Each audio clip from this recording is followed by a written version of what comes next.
Baik, Assalamualaikum warahmatullahi wabarakatuh.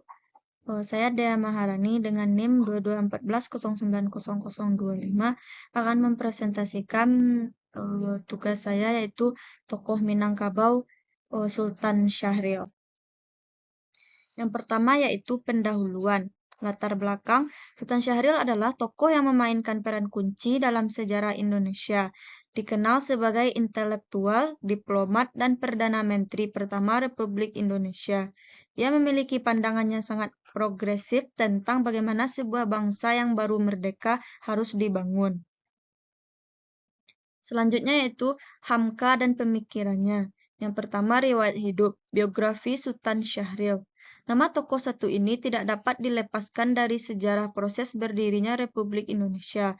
Sultan Syahrir dikenal sebagai seorang pemikir dan juga perintis berdirinya Republik Indonesia. Ia dikenal dengan julukan Si Kancil dan juga The Slimming Diplomat. Beliau lahir pada tanggal 5 Maret 1909 di Kota Padang Panjang, Sumatera Barat. Ia mempunyai saudara perempuan bernama Rohana Kudus. Ayahnya bernama Muhammad Rasad, gelar Maharaja Sultan bin Sultan Leman, gelar Sultan Palindih, dan ibunya bernama Putih Siti Rabiah yang berasal dari Koto Gadang Agam, Sumatera Barat. Mulai terjun ke dunia organisasi. Di Algemene Middelbare School, ia menjadi siswa terbaik di sana. Sultan Syahrir banyak menghabiskan waktunya dengan membaca buku-buku terbitan Eropa dan juga mengikuti klub kesenian di sekolahnya. Ia juga mendirikan sekolah bernama Tahja Cahya Universitas Rakyat yang ditujukan untuk anak-anak buta huruf dan dari keluarga yang kurang mampu. Selanjutnya itu kuliah di Belanda dan menjadi aktivis sosialis. Tamat dari AMS, ia kemudian berangkat ke Belanda dan melanjutkan kuliahnya di sana. Ia kemudian masuk Fakultas Hukum di Universitas Amsterdam di Belanda. Di sana Sultan Syahrir banyak mempelajari teori-teori sosialisme hingga kemudian ia dikenal sebagai seorang sosialis yang cenderung ke kiri dan bersikap radikal terhadap hal-hal baru yang berbau kapitalisme.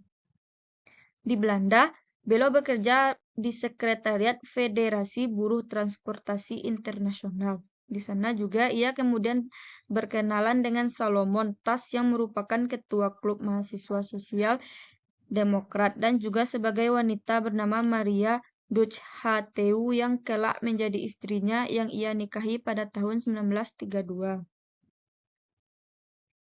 Selanjutnya peranan Sultan Syahrir dalam kemerdekaan Republik Indonesia. Kembalinya Hatta ke Indonesia setelah dari Belanda dan memimpin partai PNI baru bersama Sultan Syahrir membuat PNI baru ini cenderung lebih radikal dibanding PNI ketika masih di bawah pimpinan Soekarno. Hal ini kemudian membuat pemerintah kolonial Belanda lebih mengawasi secara ketat aktivitas PNI yang baru ini yang diketuai oleh Syahrir dan Muhammad Hatta. Selanjutnya itu penculikan Sultan Syahrir. Kaum Persatuan Perjuangan yang menculik Sultan Syahrir ini dipimpin oleh Mayor Jenderal Soedarsono yang termasuk Tan Malaka di dalamnya. Ada juga yang mengatakan bahwa Jenderal Besar Sudirman ikut terlibat dalam penculikan Sultan Syahrir. Penculikan Sultan Syahrir ini kemudian membuat Soekarno ketika itu marah. Pada tanggal 1 Juli 1945, 14 pemimpin yang melakukan penculikan yang di dalamnya termasuk Tan Malaka berhasil ditangkap dan kemudian dipenjarakan oleh polisi Surakarta di penjara Wirogna. Selanjutnya Sultan Syahrir ditangkap dan wafat. Kemudian pada tahun 1951, Sultan Syahrir menikah dengan wanita yang bernama Siti Wahyunah, yang kemudian memberikan 2 orang anak bernama Kria Arsyah Syahrir dan Siti Rabiah Parvati Syahrir. Sultan Syahrir juga dikenal sebagai tokoh yang gemar dengan musik klasik dan sering memainkan biola. Sultan Syahrir juga menyukai penerbangan pesawat. Selanjutnya karya-karya. Yang pertama buku dan tulisan. Syahrir dikenal melalui karya tulisannya yang merefleksikan pemikiran politik dan sosialnya. Salah satu karya pentingnya adalah buku Renungan dan Perjuangan. Di dalam buku ini, Syahrir menuangkan pemikiran tentang perjuangan bangsa, keadilan sosial, dan pentingnya etika dalam revolusi. Selanjutnya itu peran diplomasi dalam perjanjian Linggajati. Sebagai Perdana Menteri, Syahril memimpin delegasi Indonesia dalam perjanjian Linggajati pada 1946. Meskipun perjanjian ini menuai kritik, terutama dari kalangan yang mendukung perjuangan fisik, Syahril berhasil memanfaatkan momentum tersebut untuk memperoleh pengakuan de facto dari Belanda terhadap kedaulatan Indonesia atas Jawa, Madura, dan Sumatera. Selanjutnya, pidato internasional. Dalam forum tersebut, Syahril menjelaskan posisi Indonesia dalam konflik dengan Belanda, membangun simpati internasional yang akhirnya membantu perjuangan diplomasi Indonesia di kancah global. Selanjutnya itu kesimpulan.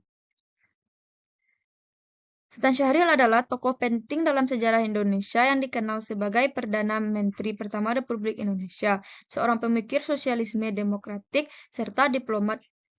Ia memainkan peran besar dalam perjuangan kemerdekaan, terutama dengan membangun gerakan bawah tanah yang menentang Jepang. Syaril percaya bahwa kemerdekaan harus diperjuangkan oleh rakyat Indonesia sendiri, bukan sebagai pemberian dari Jepang. Setelah proklamasi, ia diangkat sebagai Perdana Menteri dan terlibat dalam berbagai perundingan diplomasi, termasuk Perjanjian Linggajati yang mengakui kedaulatan Indonesia atas beberapa wilayah utama.